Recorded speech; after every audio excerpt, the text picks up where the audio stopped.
Assalamualaikum, hai teman-teman semua. Nggak berasa banget nih udah tanggal 31 Mei, udah akhir bulan.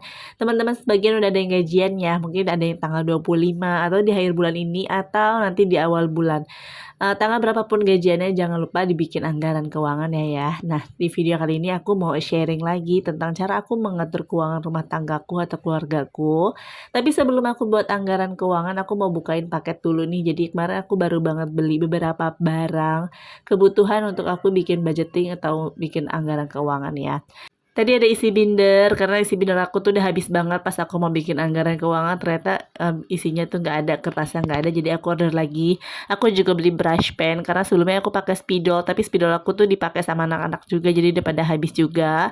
Terus aku juga beli journal kit, sama ini beli washi tape. Ini tuh untuk hiasan-hiasan aja, biar anggaran keuangan aku tuh lebih menarik gitu dilihatnya, makanya aku beli seperti ini. Nanti kalau teman-teman mau samaan kayak aku nih peralatan-peralatan atau barang-barang untuk budgeting, untuk link pembeliannya aku taruh di description box ya. Nanti tinggal diklik aja kalau teman-teman mau beli. Oke, ini tuh teman-teman, ini tuh bisa dilihat ya kertas kayak gini tuh.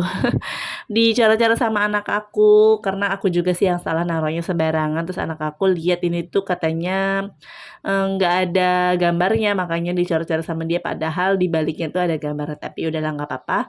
Alhamdulillahnya tuh mereka nggak coret-coretnya pas di gambar-gambarnya aku, tapi di baliknya. Terus ini aku mau isiin bindernya dulu karena aku beli 2 motif, jadi ini aku taruhnya sebagian-sebagian dulu aja ya. Aku beli yang polos sama beli yang model titik-titik gitu. Kalau menurut aku, kalau yang bagian polos sama titik-titik kayak gini atau kotak-kotak tuh dia lebih tebel gitu teman-teman dibandingkan yang garis-garis. Oke, sekarang kita lanjut aja. Ini aku mau bikin anggaran keuangan untuk bulan Juni. Memang gajiannya tuh di bulan Mei, tapi untuk kebutuhan bulan Juni ya teman-teman. Jadi aku tulisnya di sini tuh untuk bulan Juni.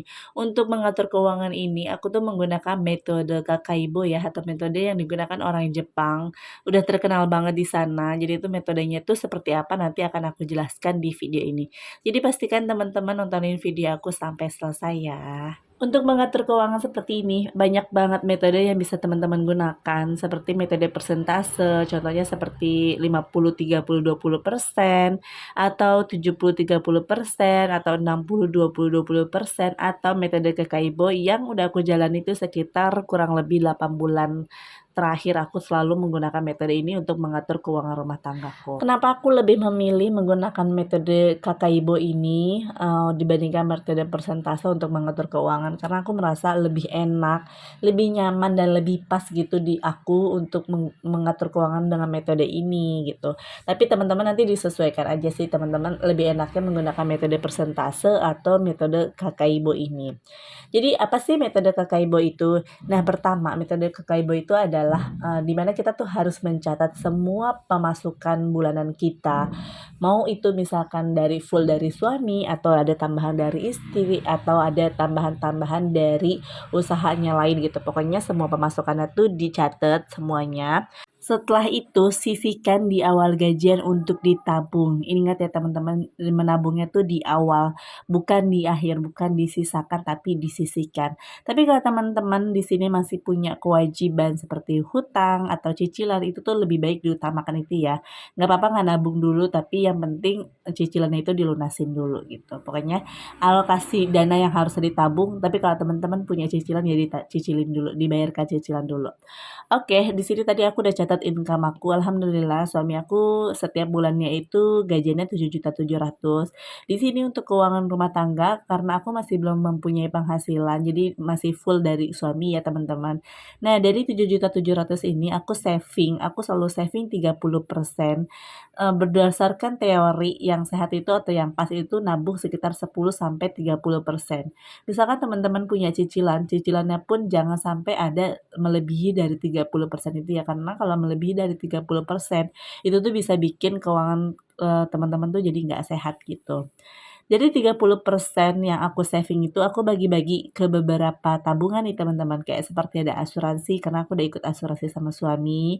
Terus aku juga tabungin untuk beli kendaraan, beli motor. Insya Allah niatnya tuh tahun depan aku mau beli motor gitu. Meskipun motornya itu enggak yang baru, aku mau beli motor second atau motor bekas, tapi nggak apa-apa aku cicilin aja dulu.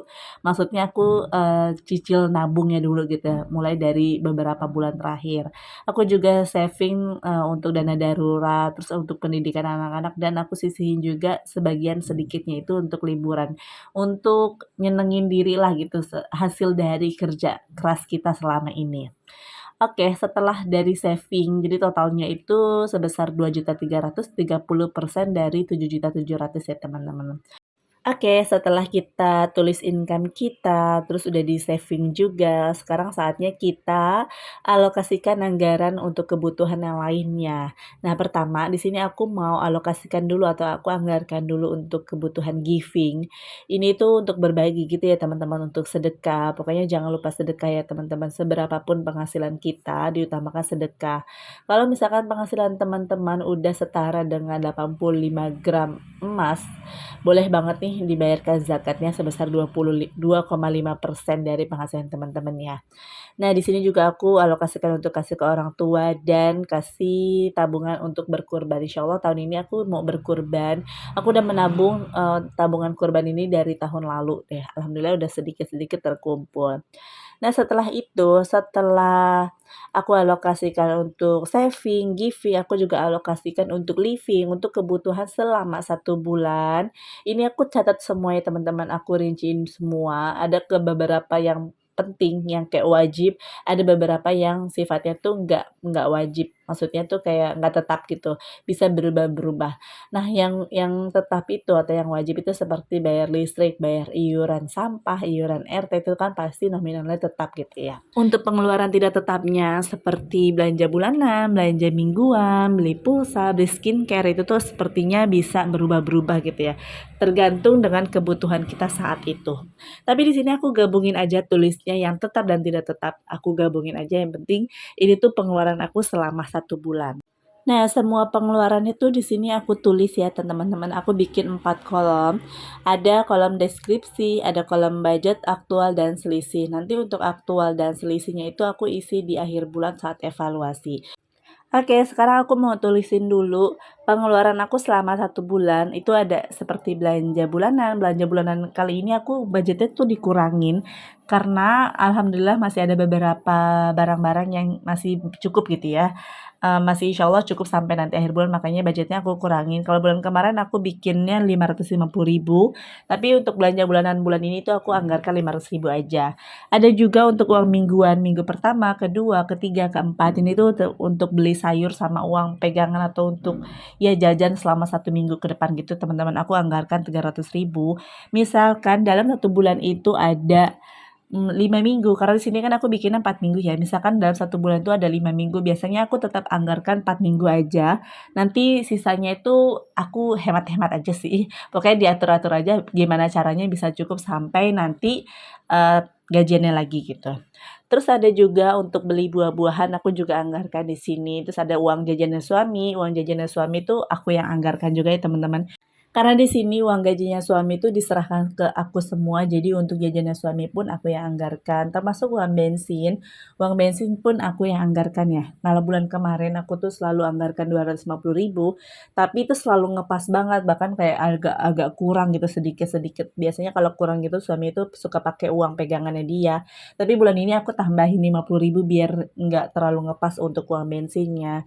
Terus aku juga anggarkan untuk bayar listrik, beli pulsa. Listrik aku bulan ini ada kenaikan. Bulan kemarin 300.000 cukup, tapi bulan ini lebih dari 300.000, makanya aku tambahin lagi budgetnya. Jadi intinya sih setiap pengeluaran kayak gini dilihat dulu aja, misalkan ada beberapa kebutuhan atau ada beberapa barang yang sekiranya masih ada, yang sekiranya bulan ini butuhnya tuh sedikit, bolehlah posnya tuh kita kurangin untuk nutupin pos-pos yang sekiranya pengeluarannya tuh agak lebih meningkat di bulan ini gitu. Contohnya kayak skincare tuh aku bulan ini ini lagi nggak terlalu banyak butuh karena masih ada, jadi budget itu aku kurangin, aku alokasikan untuk dana-dana yang lain seperti untuk tambahan servis motor. Karena untuk servis motor bulan ini kayaknya agak lebih, banyak biayanya, makanya aku atur-atur aja sih, ada yang aku kurangin dan aku lebihin gitu. Dan untuk bulan ini juga aku alokasikan pengeluaran yang kebutuhannya tuh mendadak gitu teman-teman. Seperti uang kondangan karena ya kita tahulah kalau udah lebaran, udah bulan Syawal itu pasti banyak banget nih yang pada nikah, terus dapat undangan. Makanya aku alokasikan juga dana untuk kondangan karena udah dapat juga sih undangannya. Terus aku juga nggak lupa untuk anggarkan dana biaya tak terduga. Ini wajib banget ya teman-teman dialokasikan atau dianggarkan karena kita pasti tahulah pasti ada aja gitu kebutuhan-kebutuhan tak terduga. Misal kayak, ada sumbangan, kayak tadi ada kondangan, kalau misalkan teman-teman belum anggarkan kondangan bisa nih pakai uang dana tak terduga ini. Ini aku udah selesai catat semua pengeluaran aku.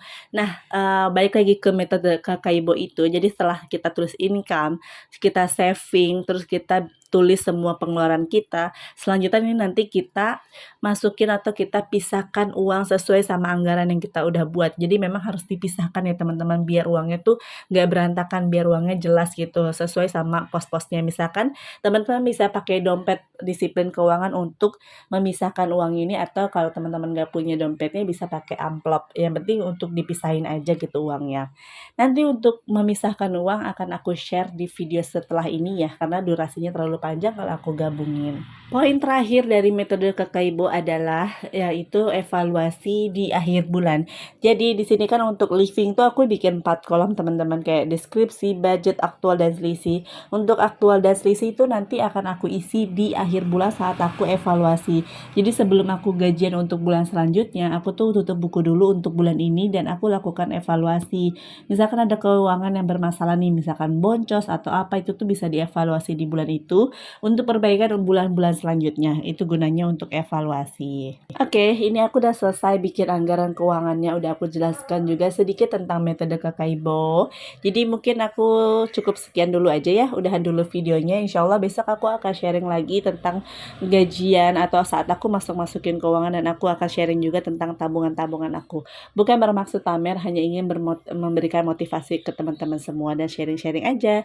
Terima kasih sudah menonton. Assalamualaikum.